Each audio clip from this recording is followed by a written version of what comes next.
Rasulullah sallallahu alaihi wasallam memperniagakan harta Khadijah dan akhirnya berkahwin dengan Khadijah.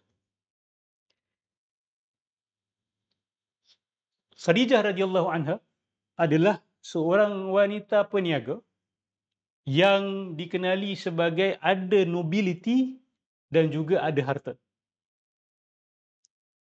Itu bukan bermakna Sayyidatina Khadijah itu sendiri yang keluar pergi buat bisnes. Saya pernah tekankan benda ni. Macam mana ramai golongan feminis suka mempergunakan nama Sayyidatina Khadijah untuk menunjukkan bahawa itulah pencapaian tertinggi yang seorang wanita harus buat, iaitu be a career woman, be a business woman. Kan? Sedangkan Sayyidatina Khadijah ni dia adalah investor.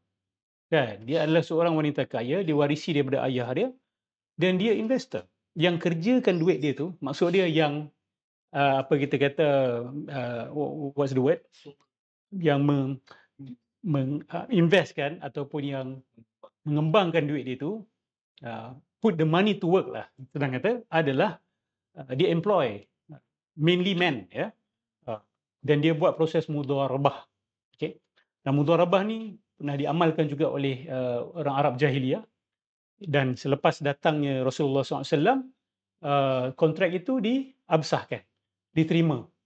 Okey. Cumanya Rasulullah SAW memberikan perincian tambahan, iaitu dalam proses mudharabah itu pembahagian untung adalah berdasarkan percentage daripada capital.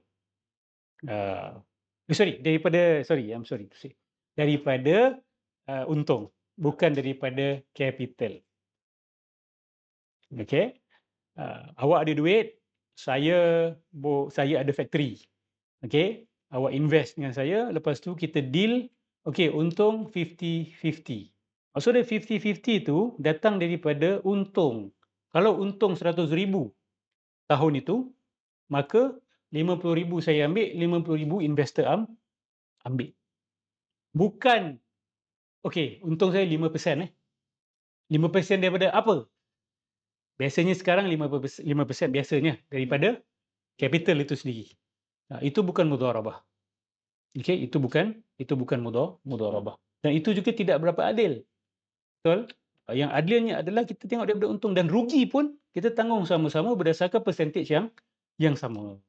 Itu profit loss sharing. Jadi Sayyidatina Khadijah dia buat benda tu, mudharabah.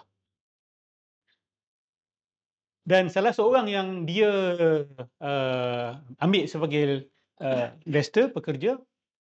Bila sebut investor ni dulu, hari ni kita ada fund manager kan. Fund manager ni bukan dia yang pergi tengok factory ke apa kan, betul tak? Am I right?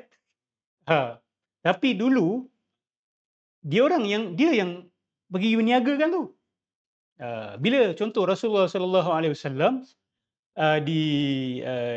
diambil sebagai pekerja ataupun investor oleh Sayyidatina Khadijah, word dia amil sebenarnya. Amil ni pekerja. Maka dia yang akan bawa duit tu dan dia akan niagakan. Okey, tak tahu dia akan beli apa, mungkin bila pergi ke Syria tu beli kapet, lepas tu jual, cari dealers, cari agents dan sebagainya. That means bukan tangan atas tangan.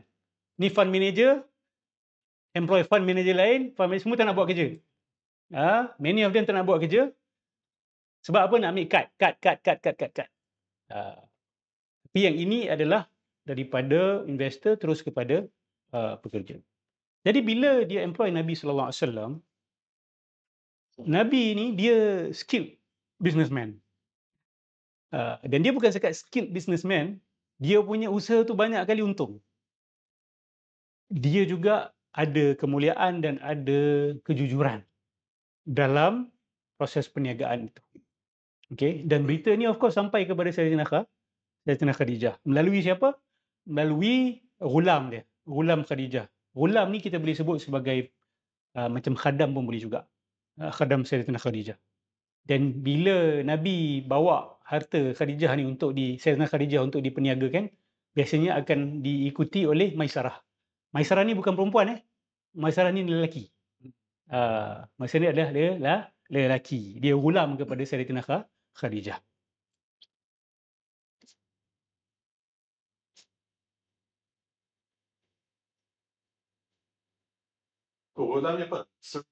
Macam servant. I said the word khadam tadi kan. Dia macam servant boy macam tu.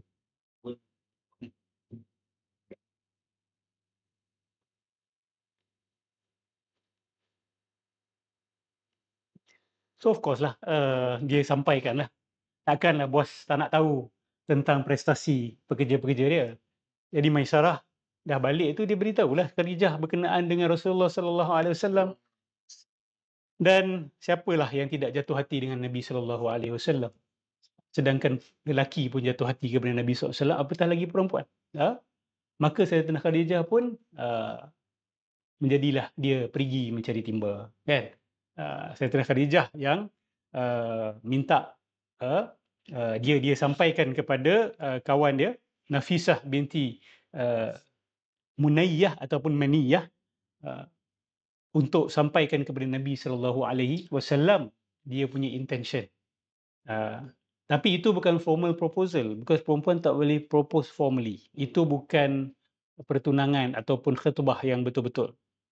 Maka bila dah sampaikan keinginan tu kepada Nabi, Nabi sallallahu alaihi wasallam, okey, wa kallama fi dhalika a'mamahu fa khatabuha lahu min ammiha Amru bin Asad. Pakcik-pakcik Nabi sallallahu alaihi wasallam yang kemudiannya merisik. Bukan merisik lah, apa kita kata, meminang terus lah. Pakcik-pakcik Nabi yang kemudian jumpa pakcik Sayyidatina Khadijah. Kenapa pakcik? Sebab ayah Sayyidatina Khadijah telah pun meninggal dunia. Both sides. Sorry? Both. Yelah, pakcik jumpa pakcik. Pakcik jumpa pakcik. Rasulullah pun dah tak ada ayah kan? Okay.